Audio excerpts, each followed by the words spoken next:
¿Qué tal amigos? Bienvenidos a mi canal de YouTube. En esta oportunidad los invito a ver el segundo de una serie de videos dedicados a teorías acerca de la literatura infantil. En este caso voy a hablar de María Delia Díaz-Roner, una de las teóricas más importantes de nuestro país y del habla hispana, podríamos decir, que trabaja con la literatura infantil. Específicamente voy a tomar un capítulo del libro Cara y Cruz de la literatura infantil, libro muy interesante, reeditado por Lugar Editorial en esta colección tan bella, y voy a tomar un capítulo que es de qué trata esta literatura y por qué importa saberlo. Este texto es un texto clásico de la bibliografía de muchísimas cátedras de nuestro país, como decía, que nos permite entender un problema muy interesante que no hace tanto a la caracterización, a la definición de la literatura infantil, sino más bien a este problema que se plantea María Delia Díaz-Roner, que es el de la mediación. La mediación entre la literatura y el niño. Entre el niño y el libro, entre el niño y la literatura infantil, hay mediadores, periodistas, padres, agentes culturales, las editoriales, bibliotecarios, etc. Entonces ella enfoca en ese caso que sería el de la mediación y reconoce ciertas regularidades, ciertas cuestiones conflictivas que nos ayuda a pensar, sobre las cuales nos llama la atención.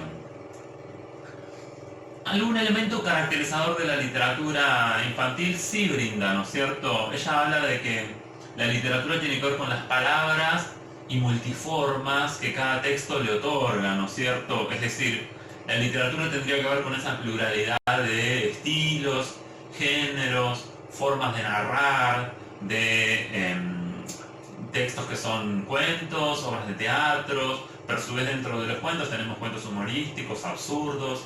Bueno, todas esas multiformas, esas multivariedades caracterizan a la literatura. Pero ella observa que en pocas ocasiones se ubica al lenguaje como protagonista.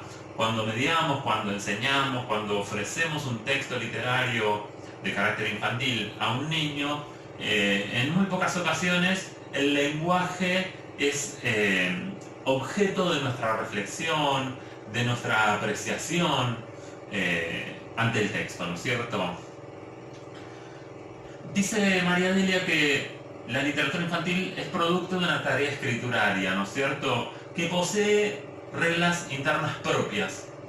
Es decir, un cuento posee una serie de reglas en tanto construye un personaje, una historia, un espacio, una temporalidad, y esos elementos se van conectando entre sí, se van imbricando formas de decir con aquello que sucede.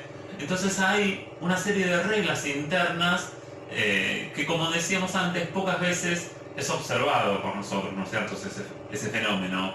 En muy pocas ocasiones tomamos eso como el elemento de nuestra reflexión y apreciación, como decía antes, sino que prestamos atención a otras cosas, ¿no? Y ahí va a aparecer este fenómeno que ella observa y que es el centro de su reflexión, que es lo que ella llama la superposición disciplinaria. Hay ciertas disciplinas que se meten en la zona de la literatura infantil y son intrusas. Ella elabora un concepto muy potente, muy rico, que es el de intrusión o intrusiones, para hablarnos de este fenómeno. Entonces habría ciertas disciplinas que se meten en un campo, en una zona, en un territorio que no son los propios y rigen nuestro pensamiento, nuestra práctica, nuestras formas de mediación, porque consideramos esas disciplinas como los elementos rectores de nuestro trabajo, de nuestras formas de mediación, ¿no? Entonces va a distinguir 4 formas de la intrusión en este texto María Delia. La primera de ellas es la que atiende a la psicología y a la psicología evolutiva. Sabemos que los estudios de Jean Piaget, por ejemplo, entre otros psicólogos que atienden al aprendizaje, han tenido un gran impacto en la educación y muchas veces planificamos nuestro trabajo considerando varios de estos estudios, ¿no es cierto?, en donde él nos habla acerca de los estadios de desarrollo del niño, de la inteligencia, pero los tomamos, nos va a decir María Delia, con un carácter abstracto, como si esos fuesen esquemas sobre los ritmos evolutivos que los chicos debieran seguir de manera tajante y rígida, como decía antes, siendo que los niños poseen sus complejidades, ¿no es cierto? Eso está vinculado con otros aspectos, digamos, que hacen a lo sociocultural, a los estímulos que han recibido. Entonces, por supuesto que Jean Piaget nos brinda elementos interesantes para pensar el desarrollo de la inteligencia, de la conducta del niño, de su manera de ser, digamos, y de entender el mundo, pero no lo tomemos como algo esquemático, ¿no es cierto? Nos va a decir María Delia. Esta influencia de la psicología evolutiva, se expresa, por ejemplo, en una tendencia a alterar los finales tristes.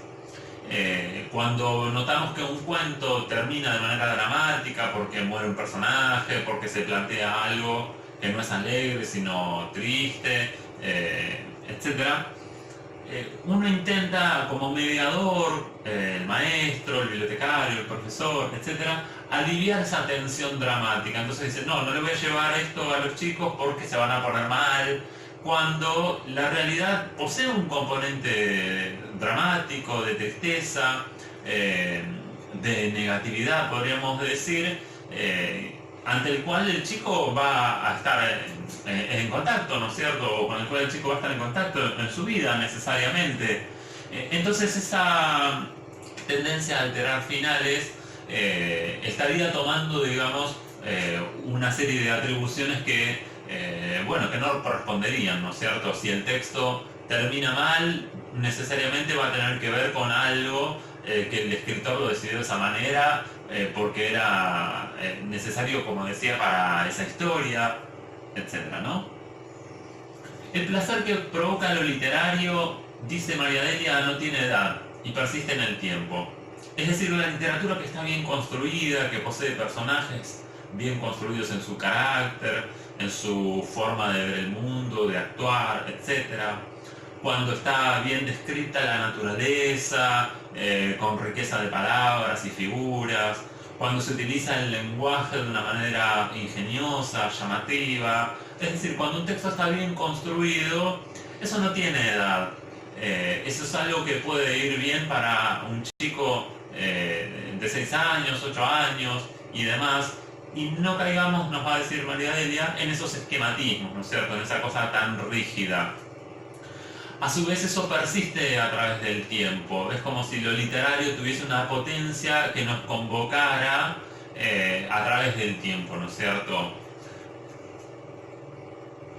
Pero va a poner algunos matices. María Delia trabaja con estas cuestiones, con estos reparos y estos matices en este capítulo, y nos va a decir que el conocimiento acerca de la psicología evolutiva no deja de ser una ayuda para el mediador, para el maestro, para el bibliotecario y demás, porque nos orienta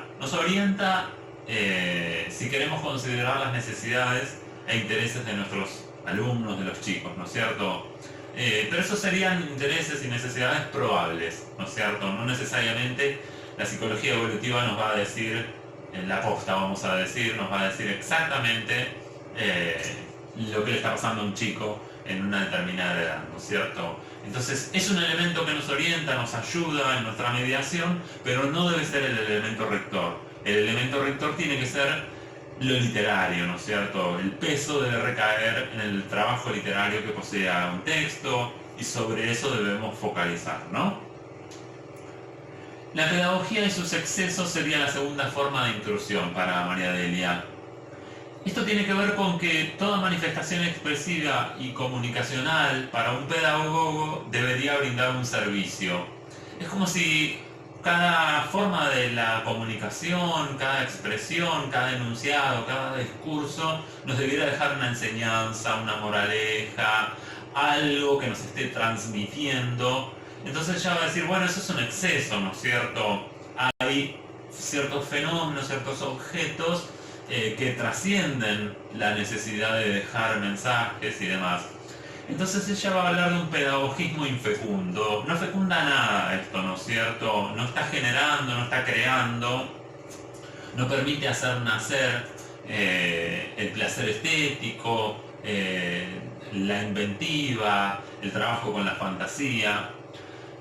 Si nosotros decimos que la literatura tiene que ver con la posibilidad de desarrollar distintas interpretaciones, de atribuir sentidos diversos incluso a un mismo texto, que podemos discutir interpretaciones y arribar a conclusiones diferentes, incluso varias personas ante un mismo texto, ahí hay algo que es plural, ¿no es cierto? Ahí hay algo que es la polisemia de la literatura, porque podemos entender de diferentes maneras el final de un relato, porque ante un poema podemos interpretar de diversas maneras ciertos usos del lenguaje, y eso es válido, eso está posibilitado por la complejidad del objeto, por esas multiformas, por esas reglas internas que posee la literatura. Entonces, si nosotros encaramos la literatura desde este lado, lo que hacemos es reprimir esa pluralidad de significados. Es como que constreñimos algo que es muy complejo y potente en algo que debería transmitir simplemente una enseñanza, un mensaje, y que se transforma, por ejemplo, un cuento en vehículo de esa enseñanza, ¿no? Con lo cual también imposibilitamos el placer estético, el placer del lector, porque ya no lo vivenciamos como una experiencia, digamos, que nos interpela, que nos ayuda a pensar diferentes posibilidades acerca de lo humano, de la fantasía, ¿no es cierto?, de nuestros sueños, de nuestro imaginario, etc., sino que simplemente buscamos cuál sería la enseñanza correcta que todos deberíamos reponer cuando comentamos un cuento, ¿no? Entonces, hablar de mensaje, va a decir María Delia, asfixia la multivariedad del texto. Como decíamos antes, como que constreñimos y cercenamos algo que es que posee esa multivariedad, ¿no es cierto? La tercera de las intrusiones es la atención a la ética y a la moral. En este apartado, en este segmento, María Delia apela al caso de José Martí, escritor cubano, que desarrolla su práctica a finales del siglo XIX, que se lo considera un precursor del modernismo en Latinoamérica, y cuyas obras, algunas de ellas, tranquilamente pueden ser leídas por niños, poseen, digamos, ciertas particularidades que las hacen muy aptas para trabajar, por ejemplo, en el nivel inicial, en el nivel primario. Es muy interesante su obra, son muy bellos muchos de sus textos, pero poseen planteos éticos y morales. Entonces, acá pareciera que hubiese como una especie de nuevo reparo de parte de María Delia Díaz Ronar, porque la literatura, claro, está cargada de ideología, está cargada de planteos, ¿no es cierto? Solo que los textos de Martí no se resumen en una idea de el cuento nos está dejando un mensaje, el poema está escrito para dejar un mensaje. No, está cargado de ideología, de ética, de moral, pero está trabajado literariamente. Entonces va a advertir María Delia que esas elecciones éticas del creador, hechas por Martí, por ejemplo, a fines del siglo XIX, van a ser válidas y legitimadas por sus consumidores mucho tiempo después, y ahí es en donde van a adquirir esa validez en todo caso, ¿no es cierto? Cuando un lector del siglo XX, del siglo XXI, se comunique, dialogue, digamos, con ese texto y piense a partir de estos planteos que lleva a cabo Martí. Pero a su vez el ser humano del siglo XX o del siglo XXI es distinto del siglo XIX, entonces ahí se van a producir esos entrecruzamientos, va a decir María Delia, que lo que hacen justamente es enriquecer la dimensión de sentidos, digamos, el capital de sentidos, el caudal de significados que se activan, digamos, en la recepción literaria. Es decir, si Martí plantea determinado tipo de cuestiones y la cultura del siglo XX, del siglo XXI han cambiado, las sociedades han cambiado, esos entrecruzamientos entre el productor o lo que posee el texto y el mundo del receptor enriquecen, potencian la vivencia, la experiencia de lo literario. La moralización de las moralidades va a ser la última intrusión en este juego de palabras. Fíjense estos detalles, ¿no es cierto?, del texto de María Delia, esas expresiones extrañas que tiene ella, la invención de palabras, la unión de ciertos términos, esta idea de multivariedad, multiformas, ¿no es cierto? Esta es una autora que sabe utilizar muy bien el lenguaje y que capta determinado tipo de cosas y que sus textos participan de cierta dimensión de lo literario, de lo ensayístico, ¿no es cierto? Entonces, esta idea de moralización de las moralidades es como una vuelta de tuerca más que va encontrando, ¿no? Y nos habla en este segmento de un didactismo moral y religioso. Mucha literatura infantil ha estado atravesada por lo moral y lo religioso, que se han como imbricado, digamos, y tan presentes han estado estos elementos que hasta se ha considerado que eran ingredientes indispensables de la literatura infantil. De tan presentes que han estado en los textos literarios, los mensajes, la necesidad de dejar una enseñanza, de crear un carácter religioso, moral, ético al niño y de vehiculizar toda esa ideología en la literatura, en los cuentos, poemas y demás, se ha considerado que eso era algo natural de la literatura infantil. Cuando dice María de Ronald que no, ¿no es cierto? Lo natural, lo propio, lo identificatorio es cierto uso del lenguaje, ¿no es cierto? Esto podríamos captarlo, nos va a decir María Delia, a través de reconocer en ciertos textos un lenguaje, una lengua, unos símbolos que ella considera artificiosos, edulcorados, por ejemplo en enunciados en nuestro país, que nosotros utilizamos el voceo, el uso del tú como algo totalmente anacrónico, fuera de la forma en que hablamos los argentinos. Entonces pensemos en enunciados del tipo tú, que eres un niño muy bueno. Ese uso del lenguaje totalmente alejado del habla cotidiana, de nuestras formas de utilizar el habla en lo popular, se convierte en algo artificioso, ¿no es cierto?, creado específicamente para ese producto que va a intentar pasar por ser literario cuando en realidad busca otra cosa, ¿no? Y eso tendría que ver con modismos y actitudes que los adultos desean mantener. El mundo del adulto posee ciertas costumbres, modismos, formas de pensar, de ser, de actuar, que buscan vehiculizarse a través de lo literario, ¿no?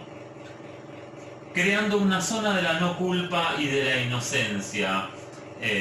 Nos va a decir María Delia que los textos literarios infantiles crean esa idea de inocencia en el niño, de pureza y de no culpa, que estaría haciendo a la idea del niño bueno y el niño malo, ¿no es cierto? Esas esquematizaciones nuevamente, esas cosas tan rígidas, siendo que los seres humanos poseemos complejidades y facetas, ¿no?